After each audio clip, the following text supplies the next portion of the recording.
Step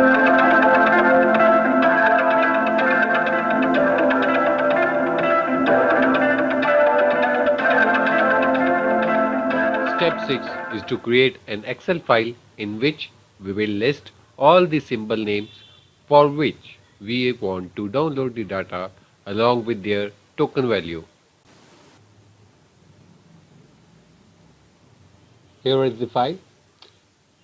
As you can see, I have listed two symbols in this file. The first one is Grazim and the second one is SBIN along with their token value. I have saved this file with the name token underscore symbol under drive E inside the list folder. Let's close this folder for now. In this file, if you see the column token, this value for each token is given to your Zerodha account.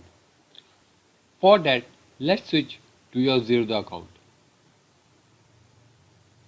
In the above URL, there is a symbol name along with its value. This number is a token value. These two things you have to manually save for each symbol to an Excel file for one time only. Now tap to Jupyter Notebook. Here our next step is to read the Excel file. Here is the code. Let's run this file.